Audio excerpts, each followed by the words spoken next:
अस्सलामुअलैकुम फ्रेंड, मैं हूं तनवीर असफर और आप देख रहे हैं तनवीर भाई यूट्यूब चैनल। दोस्तों, आज की वीडियो में हम बात करेंगे मिसलीडिंग मेटा डेटा के बारे में कि मिसलीडिंग मेटा डेटा होता क्या है, ये आता क्यों है और इसका सोल्यूशन क्या है। सारी चीज़ें आपके साथ डिटेल से यहाँ पर शेयर की जाएंगी और ये जो टॉपिक है ये तमाम तर यूट्यूबर्स के लिए बड़ा इंपॉर्टेंट है। चाहे आप एक न्यू यूट्यूबर हैं या फिर चाहे आप जितने मर्जी बड़े यूट्यूबर हैं, ये जो इशू है आपके चैनल के ऊपर कभी भी आ सकता है। अगर तो आपका चैनल मोनेटाइज नहीं है तो जब आप मोनेटाइजेशन के लिए अप्लाई करेंगे तो आपकी मोनेटाइजेशन को रोक दिया जा सकता है। और अगर आपका चैनल पहले मोनेटाइज था तो आपके चैनल को 1 महीने के लिए डीमोनेटाइज किया जा सकता है कि 1 महीने के बाद आप दोबारा से अप्लाई करें। तो ये चीज़ें जो है ये बड़ी इंपॉर्टेंट है, इनको आपने समझना है। देखिए, सबसे पहले बात करते हैं कि मिसलीडिंग मेटा डेटा ये होता क्या है। देखिए, मिसलीडिंग मेटा डेटा ये दो वर्ड्स हैं, एक है मिसलीडिंग और दूसरा है मेटा डेटा। तो पहले हम इन दोनों वर्ड्स को समझते हैं। तो पहला लफ्ज है मिसलीडिंग। मिसलीडिंग मतलब आप पब्लिक को और यूट्यूब की टीम को मिसलीड कर रहे हैं, उनको गुमराह कर रहे हैं, उनको गलत बता रहे हैं।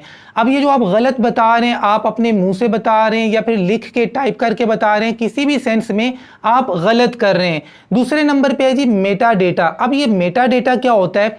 देखें, जब भी आप कोई वीडियो अपलोड करते हैं तो 3 चीजें आप लाजमी टाइप करते हैं। क्या क्या? एक टाइटल, दूसरे नंबर पे डिस्क्रिप्शन और तीसरे नंबर पे टैग्स। तो ये तीनों चीजों को कुल मिलाकर कहा जाता है मेटा डेटा। अब ये वर्ड तो आपको समझ में आ गया है कि मिसलीडिंग मेटा डेटा क्या होता है। मिसलीडिंग मेटा डेटा का मतलब ये है कि आप जो वीडियो अपलोड कर रहे हैं उसके नीचे जो टाइटल, डिस्क्रिप्शन और टैग्स लिख रहे हैं ये आप सही नहीं लिख रहे, आप गलत लिख रहे हैं, आप इररिलेवेंट लिख रहे हैं या फिर आप ज्यादा व्यूज लेने के लिए जानबूझ के यहां पर गलतियां कर रहे हैं। तो अब यहां पर आपने कौन कौन सी गलतियां नहीं करनी है या फिर अगर आप कर चुके हैं तो इन गलतियों को आप ठीक करें और 1 महीने के बाद आप मोनेटाइजेशन के लिए अप्लाई करें तो इंशाल्लाह आपका चैनल वापस मोनेटाइज हो जाएगा। क्योंकि आजकल ये इशू दोबारा से बड़ा एक्टिव है, काफी सारे चैनल्स डीमोनेटाइज हो रहे हैं। बल्कि हमारे एक कोलीग के पास भी ये मसला आया है, 5.5-6 लाख उनके सब्सक्राइबर्स हैं और उनके चैनल को भी कल परसों यूट्यूब ने डीमोनेटाइज कर दिया मिसलीडिंग मेटा डेटा की वजह से। तो सबसे पहली बात तो ये कि आप अपने माइंड में ये बात रखें, जितने भी बड़े यूट्यूबर्स हैं आप रिलैक्स होकर ना बैठें कि यार देखो ये काम तो मैं 3 साल से कर रहा हूं, 4 साल से कर रहा हूं, मेरे चैनल के ऊपर तो कभी मसला नहीं आया और तनवीर भाई कह रहे हैं कि ये ना करें।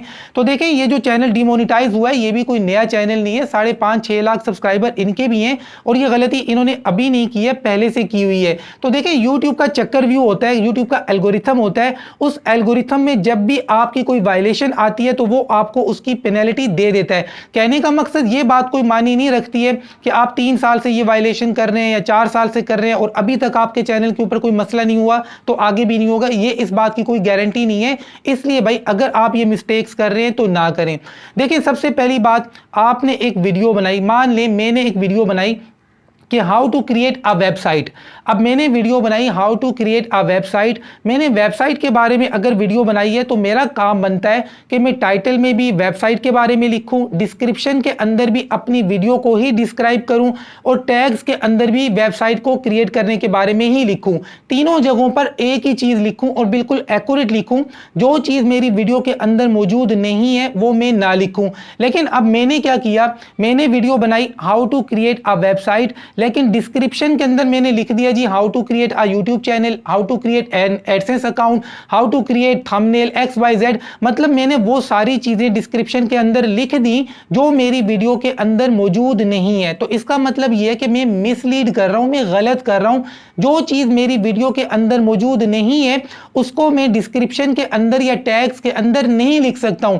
मेरा काम यह बनता है कि डिस्क्रिप्शन के अंदर सबसे पहले अपनी वीडियो को डिस्क्राइब करूं जो मैंने लिखना है। अब उसके बाद मैंने 3 से 4 हैशटैग्स लगाने हैं। अब ये जो 3 से 4 हैशटैग्स है ना, ये भी वीडियो से रिलेटेड हो। ऐसा भी नहीं करना है कि आपने बहुत सारे हैशटैग्स लगा दिए, अब वो आपकी वीडियो से रिलेटेड हो या ना हो, ये बात कोई मानी नहीं रखती है। इस बात को आपने माइंड में रखना है। अब आपने ये नहीं सोचना है कि यार तनवीर भाई ने कहा कि वीडियो से रिलेटेड लिखना है। देखें, वीडियो से रिलेटेड तो लिखना है लेकिन डिस्क्रिप्शन के अंदर बहुत ज्यादा टैग्स आपने नहीं लगाने हैं। बहुत ज्यादा टैग्स अगर आप लगाते हैं तो ये भी मिसलीडिंग में आता है, बेशक आपके सारे टैग्स आपकी वीडियो से रिलेटेड ही क्यों ना हो। आप मेरी कोई भी वीडियो उठाकर देख लें, 3-4 या ज्यादा से ज्यादा 5 आपको हैशटैग्स मिलेंगे, इससे ज्यादा नहीं मिलेंगे। लेकिन बाज लोगों को मैंने देखा है कि बहुत ज्यादा हैशटैग्स लगा देते हैं। अब आप हैशटैग लगाते हैं या फिर सिंपल टैग्स लगाते हैं, दोनों सूरतों में अगर आप बहुत ज्यादा टैग्स लगाते हैं तो यह चीज भी मिसलीडिंग के जुमरे में आती है।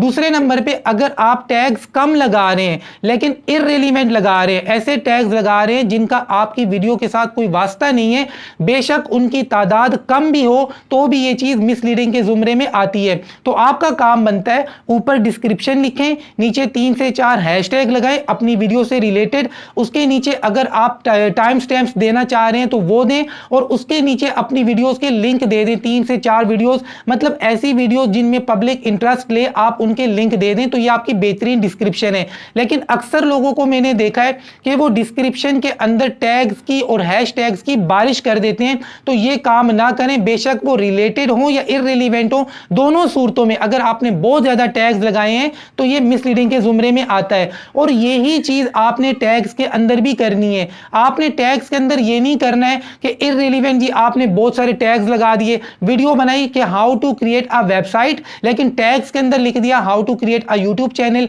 How to make AdSense account, how to create thumbnail XYZ। तो ये काम आपने नहीं करना है, ये सारी चीजें इररिलेवेंट है और ये जो इररिलेवेंट चीजें हैं ये मिसलीडिंग मेटा डेटा के जुमरे में आती हैं। अब थोड़ा सा आगे चलते हैं। बाज लोग एक और मिस्टेक भी करते हैं कि उनकी जो वीडियो रैंक हो जाती है जिस पर बहुत अच्छे व्यूज आते हैं, अब उनको पता लग जाता है कि यार ये जो कीवर्ड है ना, इस कीवर्ड के ऊपर जब भी मैं वीडियो बनाता हूं तो मेरे अच्छे व्यूज आते हैं। तो अक्सर लोगों को मैंने देखा है कि वो अपने उस कीवर्ड को लेकर चलना स्टार्ट हो जाते हैं, हर वीडियो की डिस्क्रिप्शन के अंदर, टाइटल के अंदर उसी कीवर्ड को लेकर चल रहे होते हैं। देखें, कभी कभार उस टॉपिक पर वीडियो बनाना कोई बुरी बात नहीं है, बल्कि बनानी भी चाहिए, लेकिन बाज लोग क्या करते हैं कि एक कीवर्ड की फिर जान ही नहीं छोड़ते, उसी के पीछे लग जाते हैं। तो एक ही कीवर्ड के ऊपर अगर आप बार बार वीडियो बनाते हैं तो ये फिर रिपीटिशियस कंटेंट के जुमरे में भी आता है और मिसलीडिंग मेटा डेटा के जुमरे में भी आता है। तो भाई ये सारी मिस्टेक्स आपने नहीं करनी है। अच्छा, यहां पर एक और बात आपके साथ शेयर कर दूं। अब मान लें कि आपने किसी ऐसे टॉपिक पर वीडियो बनाई है कि आपकी वीडियो का जो टॉपिक है ये किसी बड़े मशहूर टीवी शो से रिलेट करता है और आपने क्या किया, उस टीवी शो का नाम लिख दिया टाइटल में, डिस्क्रिप्शन में, टैग्स में, तो ये चीज भी मिसलीडिंग मेटा डेटा के जुमरे में आती है। कोई भी ऐसी चीज जो आपकी वीडियो से रिलेट तो करती है लेकिन उसका कॉपीराइट आपके पास नहीं है, उसका कॉपीराइट किसी थर्ड पार्टी के पास है, तो वो चीज अगर आप बार बार मेंशन करेंगे टाइटल में, डिस्क्रिप्शन में या टैग्स के अंदर, तो ये चीज भी मिसलीडिंग मेटा डेटा के जुमरे में आएगी। अगर आपके चैनल के ऊपर ये इशू आया हुआ है तो बड़ा सिंपल सा सोल्यूशन है भाई। आपने करना ये है, आपने अपनी एक एक वीडियो को ओपन करना है, सबसे पहले टाइटल को चेक करना है, डिस्क्रिप्शन को चेक करना है और टैग्स को चेक करना है। जो चीजें आपको यहां पर गलत मिल रही हैं, जो इररिलेवेंट मिल रही हैं, जिन चीजों का ताल्लुक आपके इस वीडियो के साथ नहीं बन रहा है, आप उन चीजों को यहां से रिमूव कर दें, खत्म कर दें, हटा दें। सारी वीडियोस को साफ करें और उसके बाद 1 महीने के बाद आप दोबारा से मोनेटाइजेशन के लिए अप्लाई करें, आपका चैनल मोनेटाइज हो जाएगा। और अगर आपके चैनल के ऊपर बहुत ज्यादा वीडियोस हैं और आप ये सोच रहे हैं कि यार इतनी ज्यादा वीडियोस की तो मैं सेटिंग नहीं कर सकता हूं, तो भाई फिर आप ये काम करें, आपके चैनल के ऊपर वो वीडियोस जिन पर सबसे ज्यादा व्यूज आए हैं, अब वो 2 हैं, 4 हैं, 6 हैं, 8 हैं, 10 हैं, वो जितनी भी वीडियोस हैं, खैर जितनी ज्यादा वीडियोस की सेटिंग करेंगे आपके लिए उतना ही अच्छा है। तो आपकी वो वीडियो जिन पर सबसे ज्यादा व्यूज आए हैं, सबसे पहले उनको चेकआउट करें, उनका टाइटल, उनकी डिस्क्रिप्शन, उनके टैग्स, यहां पर आपसे जितनी मिस्टेक्स हुई हैं उनको ठीक करें। और उसके बाद आपने रिसेंटली जो वीडियोस अपलोड किए हैं, जो आपने आखिरी वीडियोस अपलोड किए हैं, 5, 8, 10, 15, 20, ये जितनी भी वीडियोस हैं, आप इनकी सेटिंग्स में जाएं, इनका टाइटल, डिस्क्रिप्शन, टैग्स वगैरह चेक करें, इनकी ये सारी चीजें ठीक करें और 1 महीने के बाद आप मोनेटाइजेशन के लिए अप्लाई करें। देखें, बेहतरीन तरीका तो ये है कि आपके चैनल के ऊपर जितनी भी वीडियोस हैं सबका मेटा डेटा आप ठीक करें। लेकिन अगर आप कहते हैं तनवीर भाई मेरे चैनल के ऊपर जी 1500 वीडियोस हैं, 2000 वीडियोस हैं, इतनी सारी वीडियोस को तो मैं चेकआउट नहीं कर सकता हूं, तो फिर आप कोशिश करें कि 2 तरह की वीडियोस की ये सेटिंग लाजमी करें। वो वीडियोस जिनके ऊपर सबसे ज्यादा व्यूज हैं या फिर वो वीडियोस जो आपने रिसेंटली अपलोड किए हैं। अब आपने ये नहीं कहना है कि तनवीर भाई रिसेंटली कितनी वीडियोस करूं या फिर जिन वीडियोस पर सबसे ज्यादा व्यूज हैं उनमें से कितनी वीडियोस की सेटिंग करूं। देखें, जितनी ज्यादा वीडियोस की आप सेटिंग करेंगे, जितनी ज्यादा वीडियोस की ये चीजें आप क्लियर करेंगे, ये आपके हक में उतना ही अच्छा है। अगर तो आपको सारी चीजें समझ में आ गई हैं कि मिसलीडिंग क्या होता है, क्यों आता है और इसका सोल्यूशन क्या है, तो भाई मेरी इस वीडियो को लाइक कर दें। चैनल को सब्सक्राइब नहीं किया तो सब्सक्राइब करें। मिलते हैं इंशाल्लाह नेक्स्ट वीडियो में, तब तक के लिए अल्लाह हाफिज।